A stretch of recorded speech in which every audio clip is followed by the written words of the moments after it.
और इसी बीच एक और बड़ी खबर आपको बता दें कि आज आरोपी की जो रिमांड ली गई थी 5 दिन की, वो खत्म होने जा रही है और आज कुछ ही देर में पेशी भी आरोपी की होगी। तो सैफ अली मामले में आज आरोपी की पेशी होनी है। 5 दिन की पुलिस रिमांड आज आरोपी की खत्म हो रही है और कुछ ही देर बाद पेशी होगी आरोपी की। तो ये बड़ी खबर आपको बता रहे हैं। देखिए, एक के बाद एक लगातार जो खुलासे हैं वो भी हो रहे हैं। मेडिको लीगल रिपोर्ट जिसके बारे में हमने आपको बताया, सैफ अली खान जिनका बयान भी दर्ज कर लिया गया है, सूत्रों के हवाले से ये जानकारी मिल रही है। लेकिन अब आपको बता दें, आरोपी की जो रिमांड है वो खत्म हो रही है और कोर्ट में पेशी की जाएगी।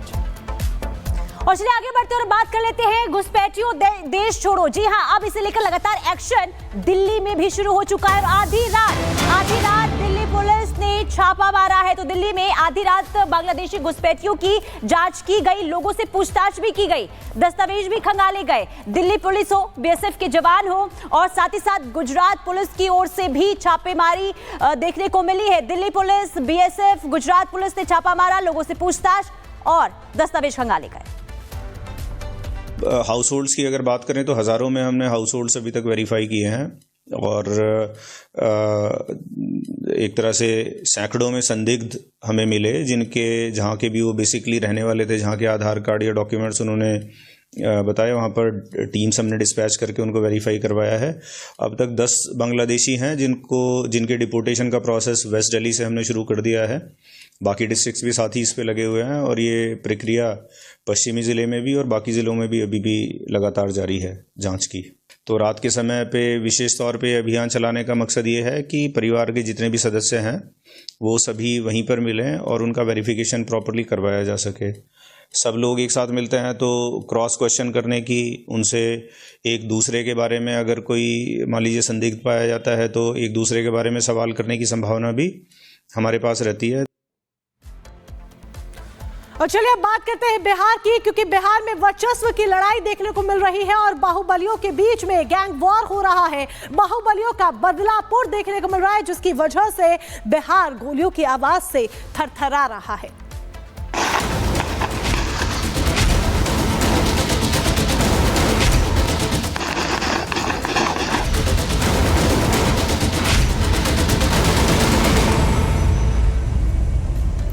बात बिहार के मोकामा की, जहां दूसरे दिन भी फायरिंग होती है। पहले दिन हमने तस्वीर देखी थी कि किस तरीके से स्थानीय अपराधी सोनू पूर्व विधायक अनंत सिंह पर फायरिंग करते हैं, जानलेवा हमला होता है और उसके बाद अब दूसरे दिन भी फायरिंग हुई है। लेकिन दूसरे दिन जो फायरिंग हुई है सोनू मोनू ने ही की है। सोनू मोनू के मुंशी रहे मुकेश के घर पर दरअसल ये फायरिंग हुई है। आरोप इस बार सोनू मोनू पर ही दोबारा से है। नौरंगा गांव में 2 दिन में ये दूसरी बार फायरिंग की घटना देखने को मिली है। सोनू ने मुंशी मुकेश पर गबन का आरोप लगाया है।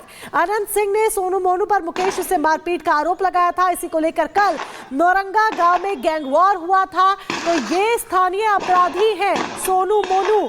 इन्होंने अपने मुंशी मुकेश के घर पर ताबड़तोड़ फायरिंग की है। तस्वीरें जो आपके सामने हैं उसमें भी आपको दिख रहा होगा कि किस तरीके से एक अफरा तफरी का माहौल है। बाहुबलियों का बदलापुर बिहार के मोकामा में देखने को मिल रहा है। सोनू मोनू गैंग ने अपने मुंशी के घर पर फायरिंग हुई है। सोनू मोनू गैंग के मुंशी के घर पर फायरिंग हुई है। मुंशी का नाम मुकेश है और ये भी आपको बता दें, पूर्व विधायक अनंत सिंह पर जानलेवा हमला बीते दिन होता है। आरोप सोनू मोनू गैंग पर ही लगता है और सोनू मोनू गैंग पर जो आरोप लगा था उसमें आपको ये कड़ी जरूर बता दें कि अनंत सिंह ने दरअसल सोनू मोनू पर मुकेश से मारपीट का आरोप पहले लगाया था, जिसके बाद ये उन पर जानलेवा हमला होता है। तीनों के खिलाफ एफआईआर दर्ज कर ली गई है। वहीं दूसरी तरफ दूसरे दिन भी देखिए किस तरीके से फायरिंग होती है। 2 तस्वीरें फिलहाल आपको हम दिखा रहे हैं। कल जब जानलेवा हमला होता है पूर्व विधायक पर तो 70 राउंड फायरिंग होती है, एक के बाद एक 70 राउंड फायरिंग होती है। तो दूसरी तरफ तो वही आपको बताते हैं कि सैफ अली खान का बयान दर्ज किया है मुंबई पुलिस ने। सूत्रों के हवाले से ये जानकारी मिल रही है। उस समय सैफ जो थे वो 11वें फ्लोर पर थे, यानी कि पूरा घटनाक्रम सैफ अली खान ने पुलिस को बताया है। ये खबर आपको बता रहे हैं, अपडेट बता रहे हैं। सैफ ने हमले का पूरा घटनाक्रम पुलिस को बताया। हमले की रात 11वें फ्लोर पर थे सैफ। सूत्रों के हवाले से जानकारी मिल रही है। पत्नी करीना के साथ 11वें फ्लोर पर थे सैफ। नर्स एलियामा के चिल्लाने पर सैफ नीचे आए। सैफ ने बताया जहांगीर के कमरे में एक अनजान शख्स था। पकड़ने के दौरान हमलावर ने सैफ पर वार किए। सूत्रों के हवाले से खबर है पीठ, गर्दन समेत कई जगह वार किए गए। सैफ ने हमलावर से खुद को किसी तरह छुड़ाया और उसे धक्का दिया। तो देखिए, मुंबई पुलिस ने सैफ अली खान का बयान दर्ज किया है। सूत्रों के हवाले से यह खबर है, मुंबई पुलिस के सूत्रों के हवाले से यह खबर है। सैफ ने हमले का पूरा घटनाक्रम बताया है।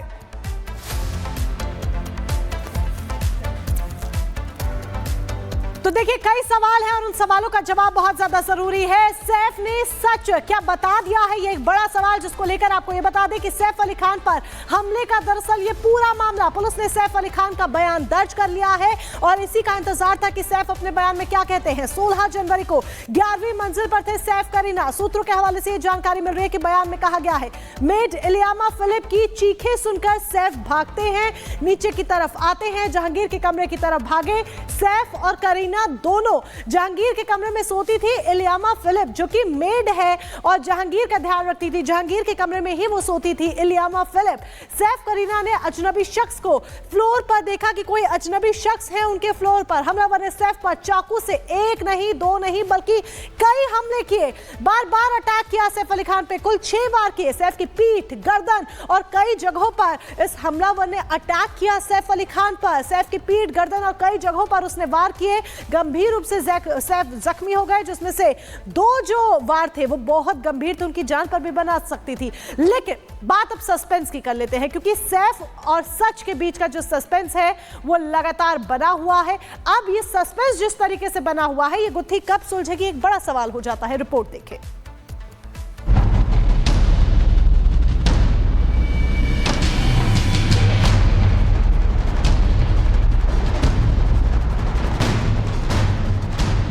सैफ अली खान अस्पताल से 5 दिनों बाद वापस घर लौटते हैं। फिर उनकी ऑटो ड्राइवर के साथ एकदम ठीक ठाक हालत में तस्वीर सामने आती है। तो इस मामले की गुत्थी सुलझने के बजाय और ज्यादा उलझती दिखने लगती है।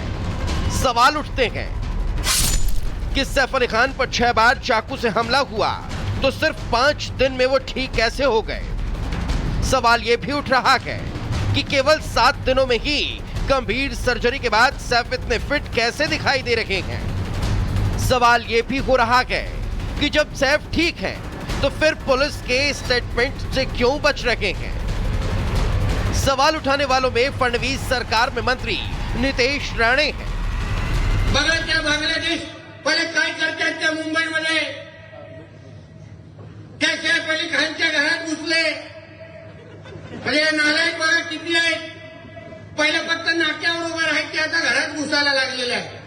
कदाचित त्याला घेऊन जायला आले असतील, हे घाण लेकी जाऊ म्हणतात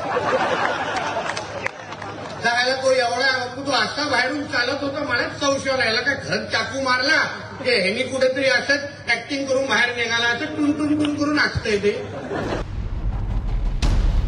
सिर्फ नीतीश राणे की नहीं, शिवसेना के नेता संजय निरुपम भी लगातार ये सवाल उठा रखे हैं कि कुछ तो गड़बड़ है। हमारे मन में सवाल है कि 16 जनवरी की ये घटना है और उसके बाद 6 घंटे का ऑपरेशन होता है और उसके बाद कोई व्यक्ति 4 दिन के अंदर ऐसा हंसते खेलते उछलते कूदते पहुंच जाता है, क्या यह संभव है? तो मेडिकल फ्रेटर्निटी से ही मेरा एक सवाल।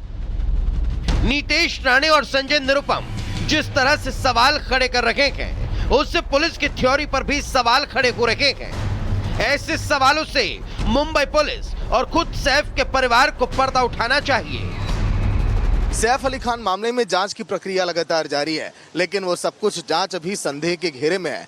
रिमांड के 5 दिन पूरे हो चुके हैं, आरोपी को कोर्ट में देखिए पेश किया जाएगा। लेकिन सवाल यहाँ पर यह है कि जब रिपब्लिक भारत ने यहाँ पर आरोपी से बातचीत करने की कोशिश की तो वहाँ पर आरोपी जो है जवाब नहीं दे पाया। यही नहीं, आरोपी के पिता से भी जब रिपब्लिक भारत ने बातचीत की तो वहाँ पर आरोपी के पिता भी ये कहे कि नहीं, सीसीटीवी कैमरों से हमारे बेटे की तस्वीर बिल्कुल भी मेल नहीं खाती है। शुरुआत में यह भी कहा गया कि आरोपी का नाम पहले विजय दास है, लेकिन बाद में जब तस्वीरें साफ होती हैं तो ये पता चलता है कि नहीं, आरोपी का नाम मोहम्मद शहजाद है। इसके अलावा कई ऐसे मोड़ आए इस पूरे सैफ अली खान मामले में जहां पर लगा कि हाँ, कुछ तो है जो यहां पर छुपाया जा रहा है। सवाल कई हैं। करीना कपूर का घर से सैफ को छोड़कर करिश्मा के घर चले जाना, सैफ का अकेले ऑटो में